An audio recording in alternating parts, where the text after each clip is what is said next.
Monastery यानी गुम्बा दर्शन गर्ने बेला तपाईँ हामीले के याद राख्नुपर्छ है र गुम्बाभित्र पस्दाखेरि के गर्नु हुँदैन है। हजुर, अब आजको यस भिडियोमा म गुम्बा सम्बन्धित सबै कुराहरू तपाईहरुलाई भन्नेछु है। र सर्वप्रथम नमस्ते टासिदेलेक फ्याफुल्ला छ्याजालो, म जोर्डेन गुरुङ। तपाईहरु सबैजनालाई आजको यस भिडियोमा म स्वागत गर्दछु है। र गुम्बा सम्बन्धित मैले 8 वटा कुराहरू यानी 8 वटा प्रश्नहरू र त्यसको उत्तर दिनेछु है। र भने सर्वप्रथम पहिलो कुरा, गुम्बा भनेको के हो है भन्दाखेरि गुम्बा भनेको अब भिक्षुहरू, भिक्षु भिक्षुनीहरू है, लामाहरू बस्ने जग्गा, त्यसलाई चाहिँ गुम्बा भनिन्छ है। र अब गुम्बा भनेको चाहिँ पहिला अब गौतम बुद्धको समयमा हो भने भिक्षु बन्नु भनेको त्यस्तो सजिलो कुरा थिएन है। आफ्नो घर परिवार सबै त्यागेर है, आफ्नो घर परिवार त्याग्नु भनेको सजिलो कुरा हैन नि त। आफ्नो घर परिवार सबै त्यागेर चाहिँ संसारमा भएको सारा सबै प्राणीहरूको निम्ति चाहिँ अनि एउटा बुद्धबाट एउटा धम्बा भनिन्छ हामीले है, एउटा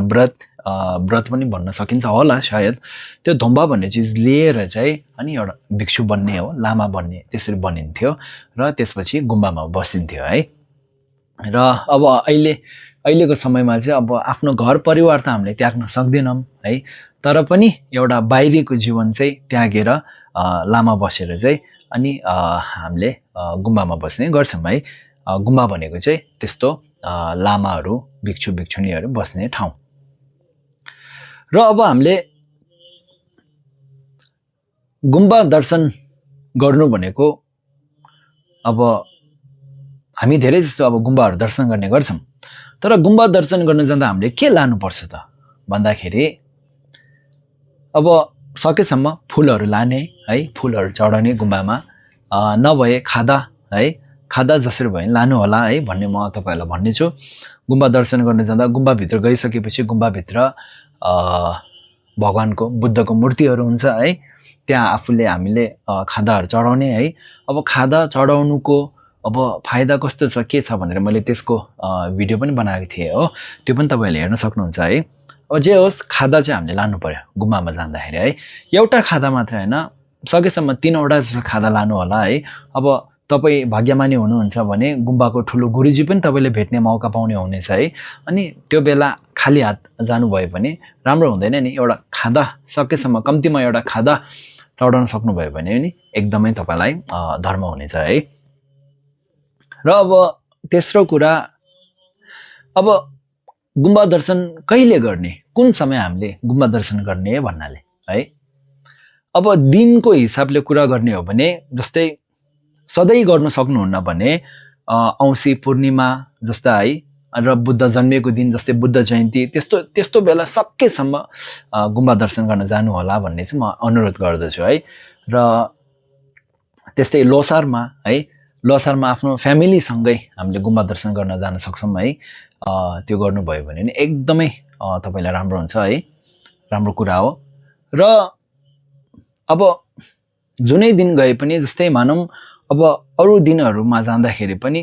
कुन समयमा चाहिँ, दिनको कुन समयमा अब गुम्बा दर्शन गर्दा चाहिँ राम्रो होला भन्दाखेरि मेरो विचारमा चाहिँ सकेसम्म गुम्बाको पूजा गर्ने समय हुन्छ नि, हरेक गुम्बामा सबै गुम्बामा चाहिँ बिहान बेलुका पूजा गर्ने गर्छन् है, दैनिक पूजा। बिहान पुग्न सकिन्न भने पनि बेलुकीको पूजामा सकेसम्म त्यहाँ आफू पुग्न सक्ने है। बेलुकीको पूजा भनेको धेरै जस्तो गुम्बामा 4 बजेदेखि 5 बजेसम्म गर्ने गर्छन् है। त्यो बेला त्यहाँ गुम्बामा गएर पूजामा बसेर है, आफूले अब लामाहरूले पढेको पाठहरू नबुझे तापनि त्यो पाठहरू सुन्नुमै तपाईले धेरै पुण्य कमाउने है, धर्म हुन्छ है। त्यहाँ विश्वास गर्ने, त्यहाँ ढोगहरू गर्ने है। र म भन्छु कि सकेसम्म गुम्बाको पूजा गर्ने समयमा चाहिँ तपाईले गुम्बा दर्शन गर्नुभयो भने धेरै राम्रो हुन्छ है त। अब चौथो अर्को कुरा गुम्बामा हामीले के गर्न सकिन्छ है भने गुम्बामा तपाईँ हामीले छेमे बाल्न सकिन्छ एउटा कुरा है गुम्बा प्रायः जस्तो गुम्बामा छेमे बाल्ने तपाईँले छेमे बाल्न सक्नुहुन्छ है र अर्को कुरा गुम्बा कोरा गर्ने है गुम्बामा अब ढोक गर्ने है त्यस्तो चाहिँ तपाईँ हामीले गर्न सकिन्छ है त अब अर्को कुरा यदि गुम्बामा पूजा भइराख्दा कुनै बेला गुम्बामा ठुल्ठुलो पूजाहरू हुन्छ है दिनभरि गरिने पूजा एक हप्ता गरिने पूजा है त्यस्तो हुन्छ अब त्यस्तो बेला तपाईँ हामीले त्यो पूजामा बस्न मिल्छ कि मिल्दैन है भनेर पनि एउटा प्रश्न आउँछ र भन्दाखेरि अवश्य पस्न मिल्छ है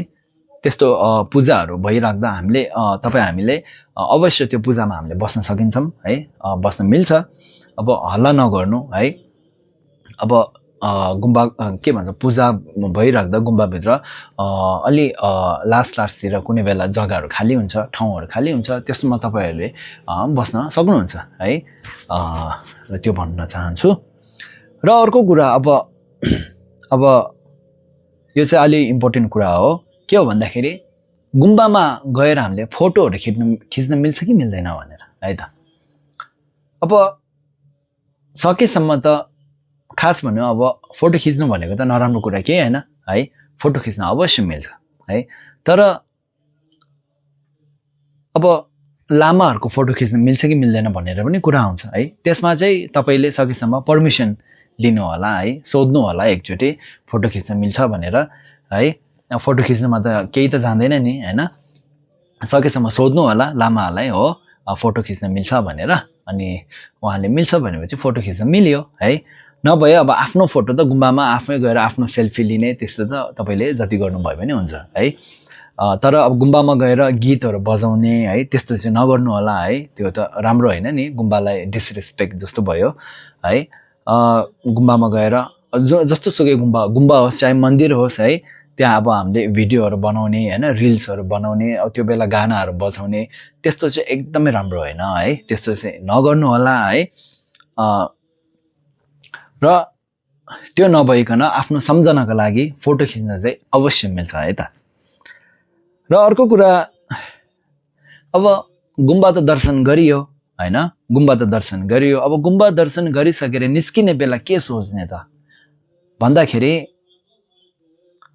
अब एउटा राम्रो ठाउँ घुम्न आएको जस्तो मात्र नसोच्नु होला है घुम्न आएको एउटा राम्रो ठाउँमा घुम्न आएको जस्तो मात्र नसोच्नु है एउटा बुद्धहरू बस्ने ठाउँ है भगवानहरू बस्ने ठाउँ है अनि त्यो साथै अब बुद्धले भन्नुभएको पुस्तकहरू भएको ठाउँ है र बुद्धका धर्म पालना गर्ने लामाहरू बस्ने ठाउँ हो यस्तो एउटा ठाउँबाट चाहिँ म अब निस्केर जाँदैछु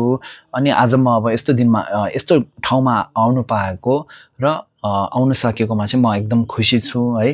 र त्यस्तो एउटा राम्रो मन लिएर जानु होला है त र अर्को कुरा अन्तिममा गुम्बा दर्शन गर्नुको कारण के हो र फाइदा के छ भन्दाखेरि अब गुरुहरूले भन्नुहुन्छ कि तपाईँ हामीले अब म गुम्बा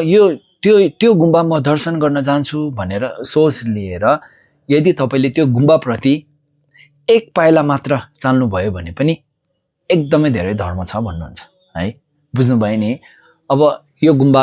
आज म यो गुम्बामा जान्छु भनेर चाहिँ एउटा सोचिकन त्यो गुम्बाप्रति चाहिँ हामीले पाइला लियो भने है त्यतिमै तपाईले एकदम धेरै पुण्य कमाउनुहुन्छ भन्नुहुन्छ भन्दाखेरि गुम्बामा पुगेर गुम्बा दर्शन गरेर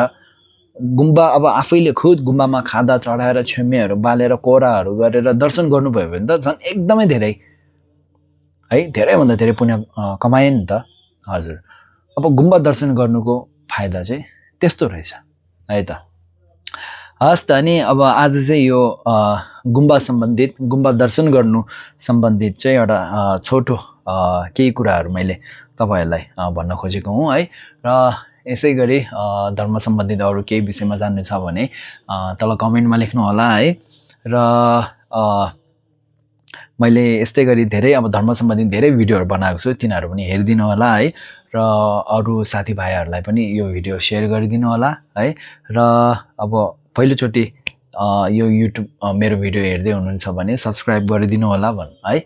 हस् त, अनि त्यसै गरी अर्को यस्तै भिडियो म बनाउँदै गर्नेछु है। अनि फेरि पनि अर्को भिडियोमा भेटौँला। हस् त, अनि धन्यवाद।